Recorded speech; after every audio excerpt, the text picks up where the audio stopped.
Radio Cosmik, Radio Cosmik, Radio Cosmik.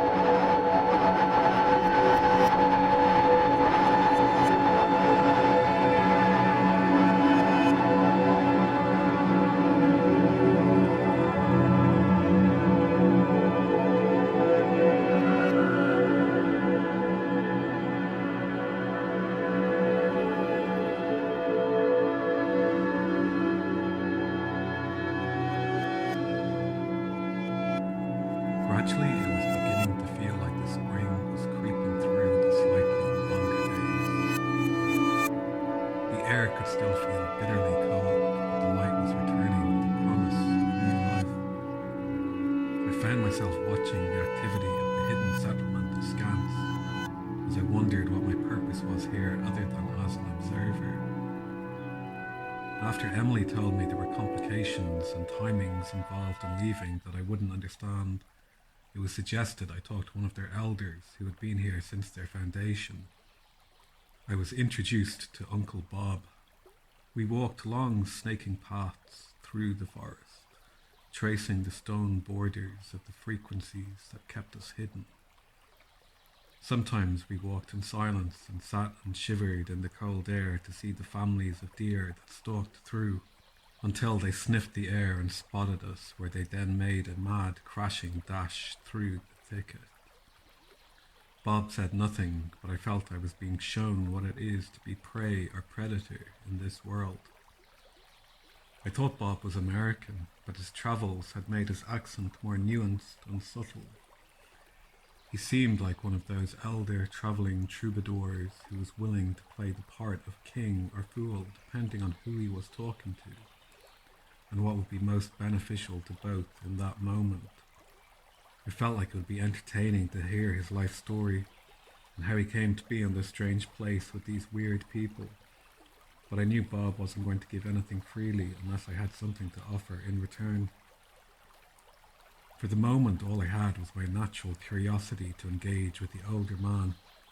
I watched rinsing his long white hair and beard in the ever-running stream we had paused beside in the afternoon's long circumnavigation around the camp. I was absent-mindedly listening to the birds call and response through the woods when he came and sat beside me to offer a new dialogue I wasn't expecting. "What do you hear when you listen to the birds singing?" Bob asked me as he dried his hair and began unpacking some food from his army surplus knapsack.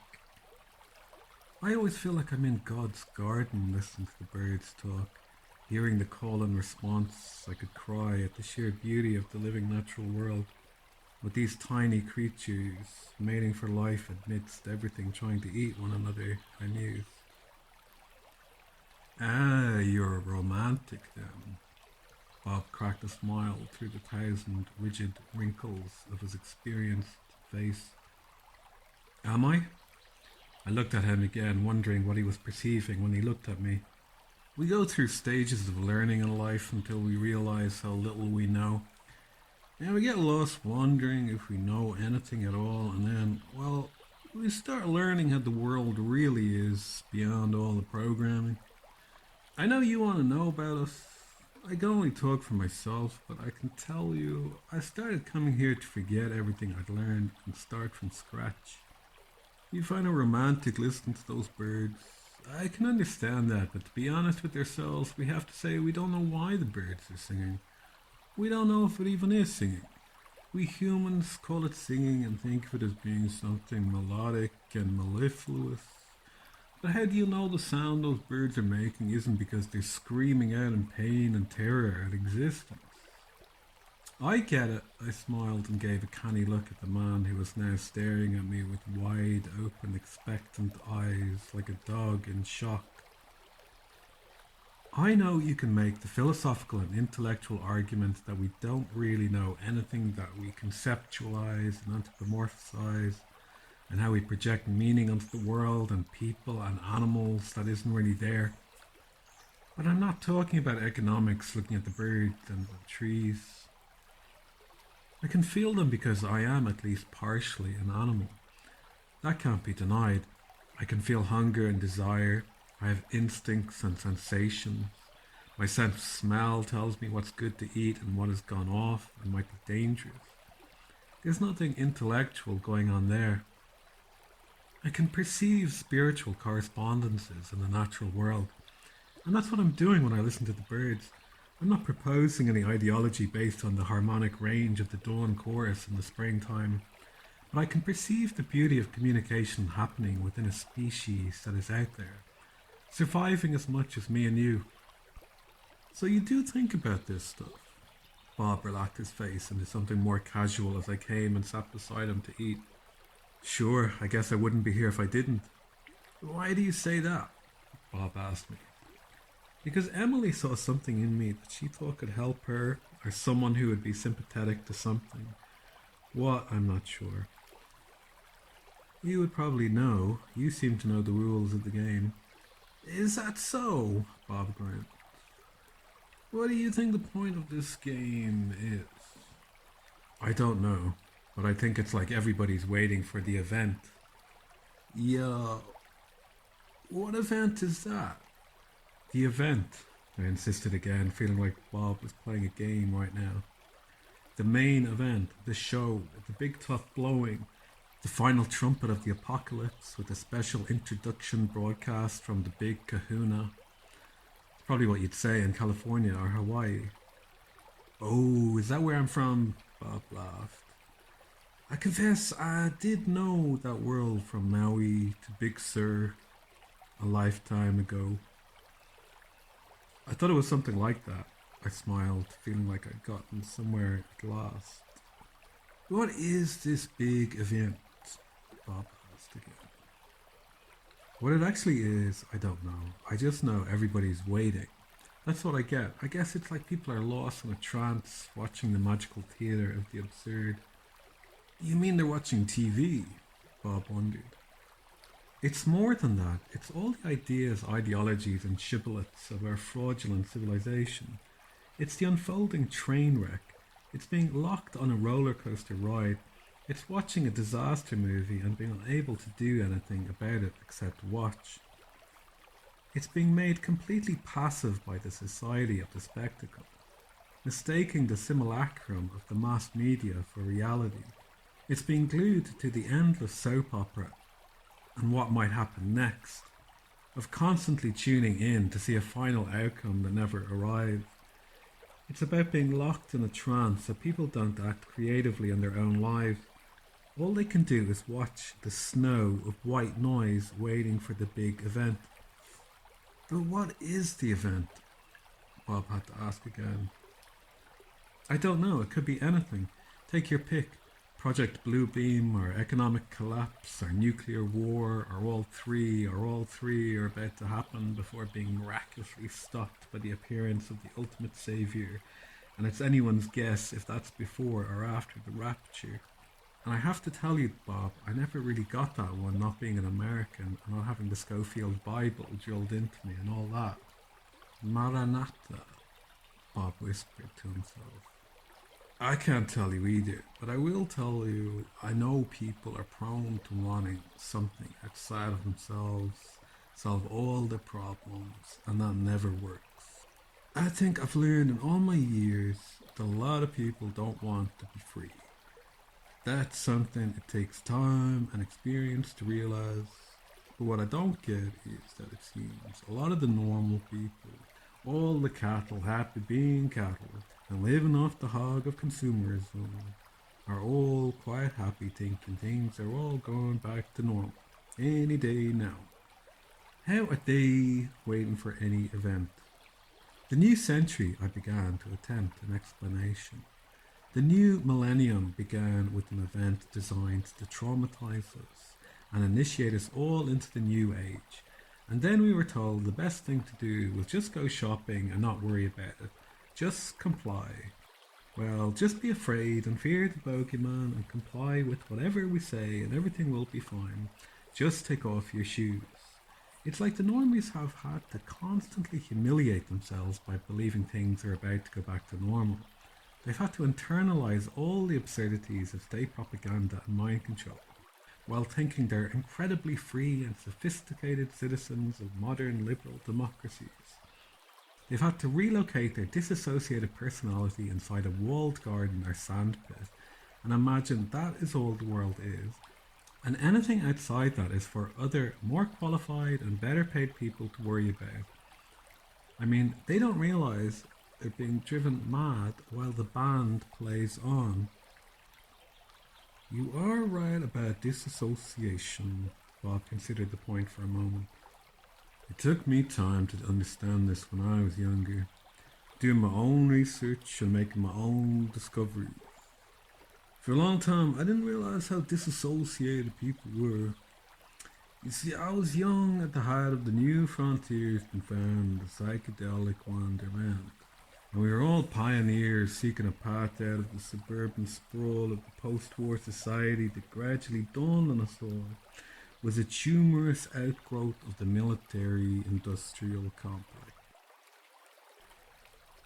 You see, when people are traumatized, they start becoming disassociated, but they don't realize it, and they start seeking experiences and substances that only make them more disassociated, like alcohol and cannabis and LSD and heroin. All the fun stuff, right? And you know, when I say people are traumatized, I don't just mean the people coming home from the jungles and deserts with missing limbs. I mean, people are traumatized by going to school, by the parents, by having to survive in a corporate fascist society. It's all deeply traumatizing to us as organic animals that learn they're actually sovereign divine beings. And all the institutions that surround us that have attempted to program us since birth are hopelessly corrupt and inverted in every way possible to human happiness and potential. We learned the hard way we had to get out, and we did our best to escape. You were one of these human potential people, I asked. Yeah, you could say that. Well, I know what you're thinking. I'm one of those refugees from the 70s. Another self-indulgent boomer. I never bought into identity politics, I said. We can only find individuals where they're at. Anything else is meant to deliberately divide us over sex, age, religion, and ethnicity. Instead of pointing the finger at the 0.1% psychopathic robber barons. I am interested, though. Were you there in Big Sur and the Esalen Institute?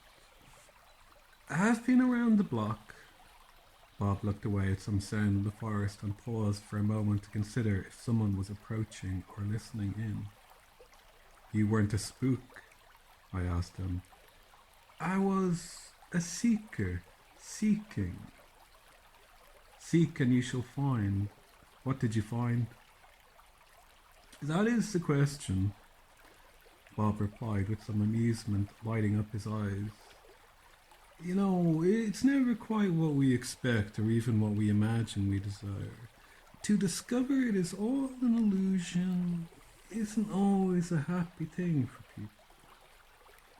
Maya, I wondered aloud. Yeah, but it's not just the world out there, the rolling screen of reality we're looking at. It's in here, inside of us. Nothingness, just absence. We realize we don't exist any more than that tree out there exists. Everything is revealed to be nothing, and nothing is full of everything. It's what all these Zen koans are trying to do in tricking your mind into a kind of paralysis, where you can only resolve it by transcending the options of duality and popping out. When we're trapped using abstract words to describe metaphysical realities, all we're really left with is to say the base code layer of reality is duality, and the truth of this construct and our awareness of it lies in non-duality. If one hand is clapping in the forest, is it a woodpecker making a home in a fallen tree trunk? I offered with a grin. Yeah, man, I think you would have enjoyed the 70s. Bob returned the grin. How did you end up as Uncle Bob to everybody? I wanted to know. Too many American Roberts, so I became Bob your uncle. Robert Monroe, I asked. Sure, you know him? Interesting guy. He made a niche for himself, stumbled on some very far out stuff, and then backed away to more profitable things. Yeah. Robert Anton Wilson, I asked. Yeah, we always call him Rabbit Anton Wilson. Rabbit? Yeah, when he moved to Ireland, he became obsessed with this invisible 6 foot tall talking rabbit. He thought it was the puka or some spirit manifesting itself to him to communicate some hidden knowledge. I was never sure, but some of those guys took a lot of acid back in the day, and to tell you the truth, people forgot who was cashing the checks and who was writing them. You could have a nice life working on some far out project for the company, and maybe you'd stumble on enlightenment along the way. Hell, sometimes you couldn't help but be jealous of Philip K. Dick having the fast, active, living, intelligent system, beaming the undiluted truth straight into your dreams. And then when a rabbit starts chatting to you about the real secrets of this world, what are you gonna do but be grateful and listen? So what was your project, Bob?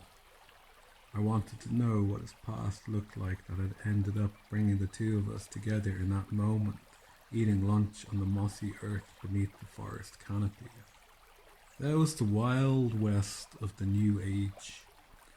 Brian Wilson thought the best thing to do was open a health food store while Mike Love was dressed like a guru. I'll tell you, I always thought all the guys who fully bought into the transcendental meditation trip became very bad-tempered, grumpy people full of ego, like Mike and Donovan and George Harrison. So weird seeing David Lynch out there now selling the same stuff to school kids and soldiers with PTSD. But those days were all about the mingling of the dark and the light, that we all thought was going to give birth to a world without the war machine. But hell, we ended up giving birth to the pod people. You know how nobody knows what a woman is nowadays? Well, they're becoming surplus to requirement in a world where everything will be made in a test tube, and they want the age of Aquarius to be filled with little androgynous Baphomets running around before they send them off to colonize the stars. A womb, man, I said to myself. Right you are, a womb that gives birth to the miracle of life. I'll tell you something.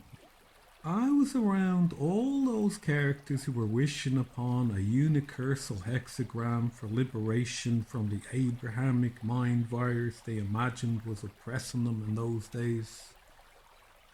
Everyone with ideas vomiting out of their skulls cracked open in some epileptic strobe light show party with the Hells Angels and the Grateful Dead, and the company men behind the two-way mirror scribbling down all the peccadillos and predilections for the central scrutinizer to examine, while Hunter S. Thompson was mythologizing his assigned hatred of Richard Nixon.